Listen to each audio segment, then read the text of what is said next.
So welcome to this new video in which I'm going to present the DS game played on the CRT TV, Contra TV. You can see behind me. So the DS game, DS of course it's Nintendo dual screen, it's a portable console, here it is, and you can see behind that I managed to plug it, well, not to plug the console but to use an emulator on a dedicated PC for emulation, and this PC is connected to the CRT TV and displays here, the game is Contra Force. It is displayed in native resolution, so that's really great. You can see it's the same game that on the DS. Yes, Contra the Force. So the Nintendo DS is a dual screen, okay? So this is why I have tilted the TV behind. So about the connection, I'm not going to explain to give the details about the PC because there is a dedicated video for this, but just to remind that this PC is not plugged to the TV using the TV out, but using the VGA out, and also some special hardware and special software in order that the final display is renders perfectly. There is at all no degradation of the color, no degradation of the image, and the game can be displayed in its native resolution. Now we are close to the screen, and I'm going to give a few explanation of how this is configured. So you can see that the TV is completely tilted by 90 degrees in order that it is able to display the two screens.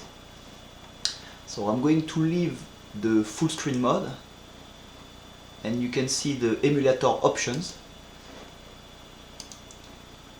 I pause the game. So the emulator I use is no cache GBA.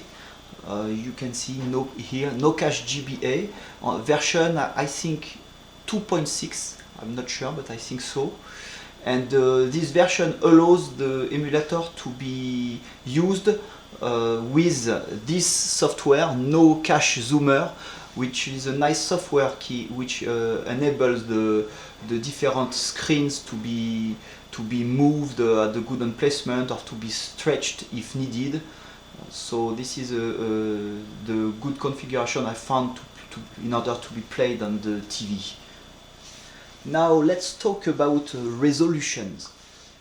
So as I told you before, the game is displayed in native resolution. How is it possible? I'm going to explain this. So the Nintendo DS, I have a little drawing, is made of two screens, and the resolution of each screen is 256 pixels in horizontal by 192 pixels in vertical. Okay, so let's go in the available resolution of the PC.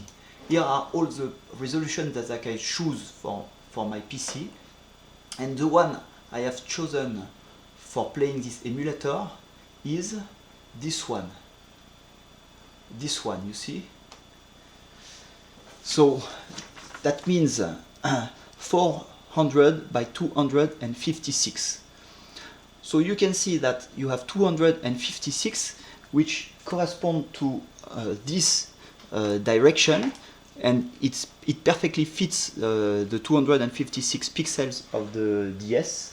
Okay, and in this direction you have 400 pixels.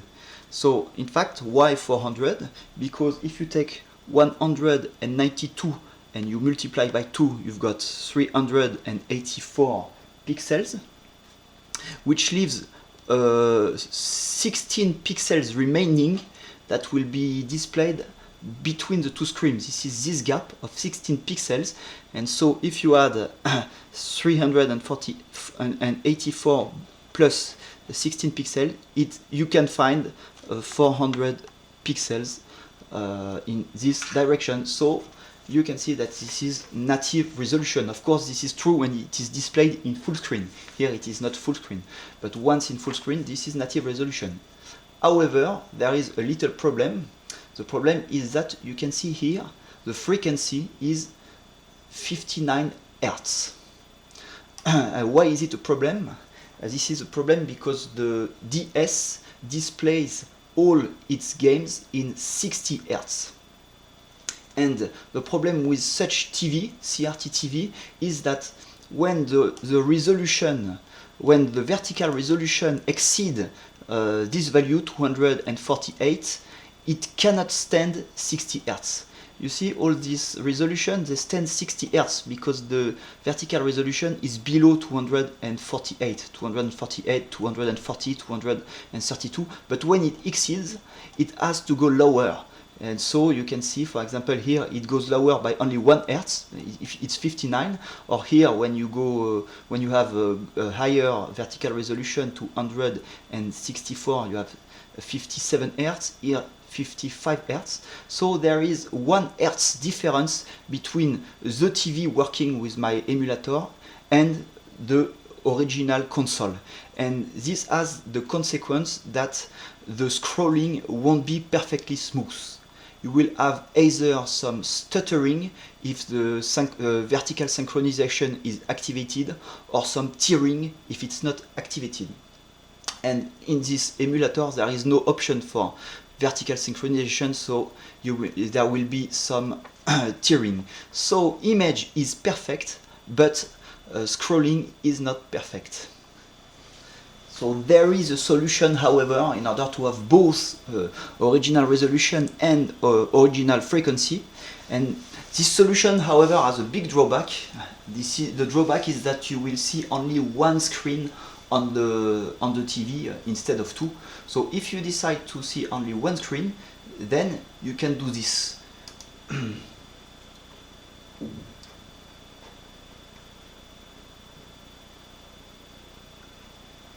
I remove the rotate, I separate the window, I change the resolution of the TV and set it to exactly the resolution of one screen, 256 by 192, you see, at 60 Hz. So this is the original frequency of the console. Here it is. And I put it in full screen. Okay? And I can switch. I remove. The game is paused, so I remove the pause. Full screen. Here it is. And I can change the screen by pushing on my stick, you see? So here you have exactly original resolution and frequency. This is perfect. Only still little problem is that there is no vertical synchronization option. But anyway, there are a few bands here, but I can set and remove them with the TV telecommand, and then I will have the whole screen filled with the game. And here it's really great. But the only problem is that you can see only one screen. So it can be perfect for games that need only one screen. For example, Metal Slug 7, I think that the upper screen is not really used, and it would be possible to play in this configuration. Of course, if you play like this, you don't have to tilt the TV. Now we are back to the dual screen configuration. And you can see that I have changed the game. I have set the game to Super Princess Peach, and I'm going to launch it. So you know that Nintendo DS is a console with one touch screen. So how can you do when you play it on the emulator? Well, it's easy. The touch screen is replaced by the mouse. So you got the cursor, and when clicking, then it's as if you would push on the touchscreen with the little stick. So let's launch the game. Here it is. Little bit more sound. So here it is, and I'm going to take the camera and try to get even closer to the screen in order to see all the details and the quality of the display.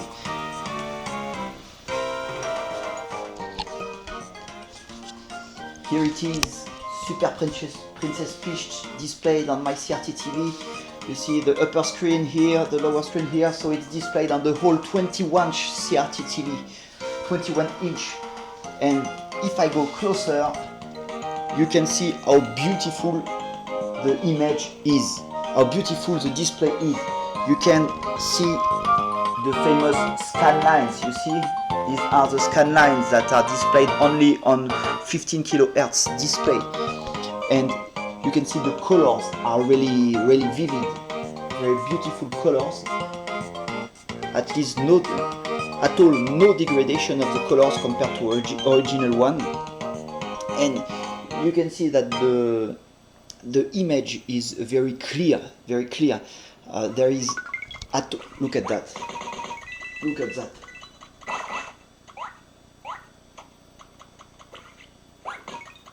Wonderful image displayed on a big screen.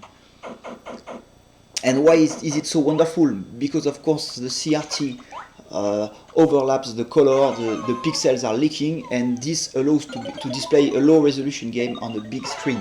This is what happens. So the image is not at all pixelized, it is not at all a blocky image like it would be on a LCD.